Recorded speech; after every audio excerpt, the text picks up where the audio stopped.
It was the kind of night that military analysts, strategists, and wargame designers obsess over, the kind of night where one small crack in a plan triggers a domino effect no one can stop. In this fictional scenario, the tensions between Ukraine and Russia had reached a point where both sides were pushing the boundaries of strategy, technology, and nerve.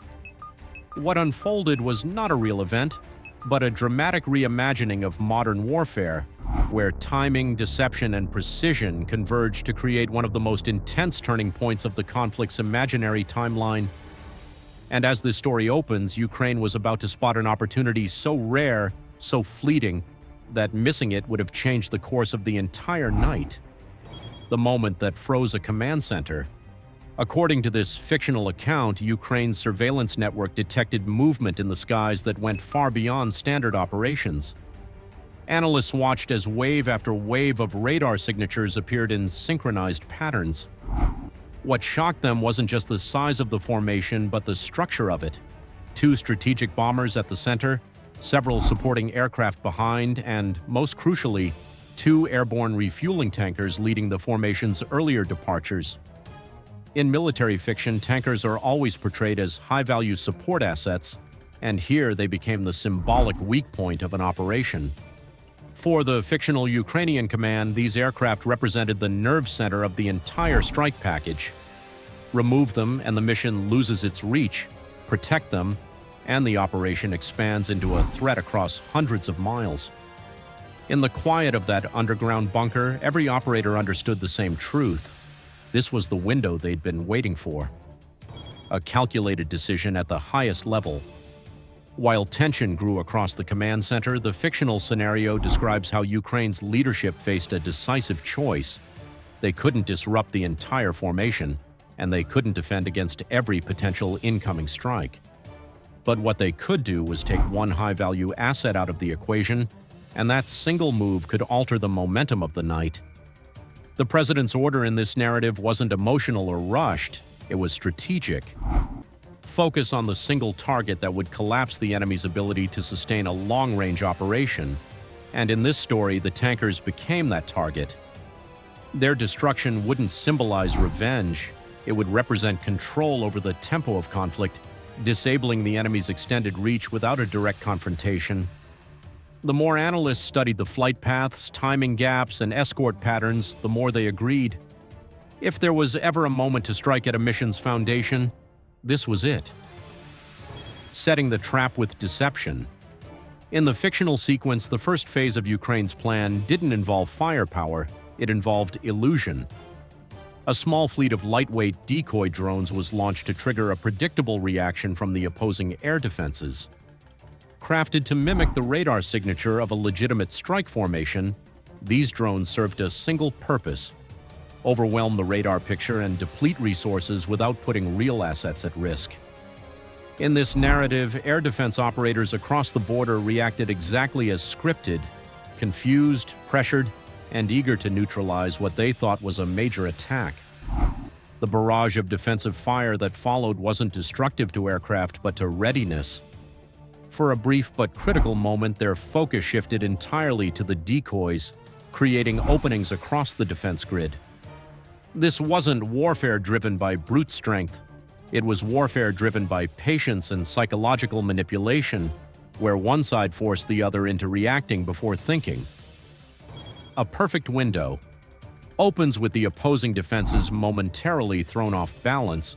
The fictional Ukrainian command now had what military planners describe as the most precious commodity: silence. Not literal silence, but operational silence.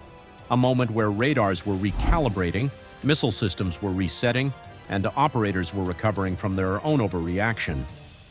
In stories like this, silence is more dangerous than noise, because silence means vulnerability. Every second of that pause expanded the opportunity for the real operation to begin. Ukraine's commanders didn't celebrate, hesitate, or second-guess. They simply acknowledged what they had engineered: a short, fragile, perfectly timed window where their next move could change the entire outcome of the night. A fictional strike based on precision, not destruction. In this reimagined scenario, Ukraine's real strike wasn't designed to cause mass devastation. It was designed to disable. A fictional long-range system targeted the supporting aircraft with the goal of disrupting the mission's logistical backbone rather than annihilating everything in the sky. The dramatic tension came not from explosions or destruction, but from uncertainty. Pilots losing their instruments, escorts losing coordination, and the formation struggling to maintain cohesion amid technology disruptions. This wasn't a spectacle of force, it was a demonstration of vulnerability. Modern operations rely so heavily on coordination, timing, and electronics that even a momentary disturbance can ripple through an entire formation. And in this moment of fictional disarray, every aircraft in that formation was suddenly navigating an unfamiliar and chaotic situation. Confusion spreads through the formation.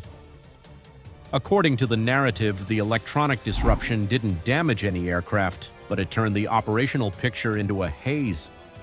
Without stable readings, pilots relied on basic instruments, experience, and instinct. Formation spacing widened, escort fighters hesitated, and command channels became cluttered with conflicting updates. This wasn't panic, it was disorientation. And in modern storytelling, disorientation becomes its own antagonist. Everyone involved knew the mission had changed the moment clarity vanished, and leaders had to choose between pressing forward blindly or pulling back to regroup. The uncertainty at this stage became the heart of the conflict, turning aircraft that normally moved with mechanical synchronization into a scattered collection of crews trying to regain their bearings. A fictional chain reaction. Once the formation lost its tight structure, the story illustrates how even small mechanical or navigational issues became amplified. Aircraft that normally relied on coordinated spacing now had to navigate turbulence, unexpected crosswinds, and the unpredictable movements of nearby jets adjusting on the fly. The narrative describes a series of complications, none catastrophic, none lethal, just enough to degrade the efficiency and rhythmic cohesion of the air group. In military fiction, these moments are often used to show how fragile complex operations can be when even one link in the chain weakens. The point wasn't that the aircraft were being destroyed, but that the mission itself was losing shape. The operation collapses under its own weight. As the storyline continues, commanders monitoring the skies began to see the mission unravel. Not because of aggression, not because of overwhelming force, but because of timing and pressure. The supporting aircraft lost their ability to maintain the formation's rhythm, and the bombers, without stable refueling options, saw their mission endurance shrink. No missile was needed to stop them. The operation simply became unsustainable. What Ukraine achieved in this fictional scenario was not a triumph of destruction, but a triumph of strategy. By targeting the mission's structure rather than its firepower, they shifted the night's momentum without escalating the conflict beyond what was already underway. A second phase, focused on pressure, not damage.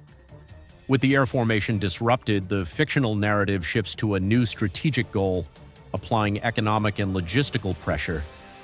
Rather than escalating the conflict with direct strikes, Ukraine's approach in this scenario focused on undermining support infrastructure, symbolically through cyber interference, electronic jamming, and targeted disruptions that limited the opposing side's ability to coordinate logistics efficiently.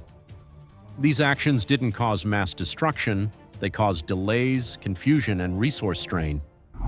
This phase of the narrative wasn't about taking facilities offline, it was about showing how vulnerable the machinery of war can be when its digital backbone is stressed. The broader impact. Across the region, the fallout from the fictional night rippled across political and military landscapes. Leaders demanded explanations, allies repositioned support, and analysts debated how such a small window of opportunity could create such disproportionate effects. The narrative frames this as a moment of strategic awakening, a realization that modern conflict is defined less by firepower and more by timing, coordination, and the ability to manipulate the opponent's expectations. European partners, recognizing the shift, emphasized the importance of defensive electronics and rapid response cyber capacity. Meanwhile, the opposing side reassessed how it deployed its support aircraft and how it protected its missions from digital disruptions. In this fictional universe, both sides learned hard lessons that would shape their future strategies. A new rule for a new kind of warfare. As dawn breaks in this story, the final takeaway becomes clear. The fictional operation didn't redefine warfare through overwhelming attack. It did so through calculation. Ukraine in this narrative spent far less than its opponent, yet managed to neutralize a significant portion of the mission's effectiveness through strategy rather than destruction. It showed that modern conflict rewards agility over size, deception over brute force, and precision over chaos. The 54-second window is less about a literal moment and more about a thematic representation of how quickly modern battles can turn. With technology compressing reaction times and expanding vulnerabilities, a single minute can alter the trajectory of an entire confrontation. Where the story leads. Next, this fictional retelling ends not with triumph or defeat, but with a question, one that military thinkers and storytellers alike find irresistible. If timing, deception, and strategy can reshape a night this dramatically, what happens when both sides adapt? The battlefield in this narrative isn't defined by territory or hardware, but by momentum and ingenuity. And as both sides reassess their strengths and weaknesses, the next move becomes even more unpredictable. Not because of the weapons involved, but because of the minds analyzing every detail,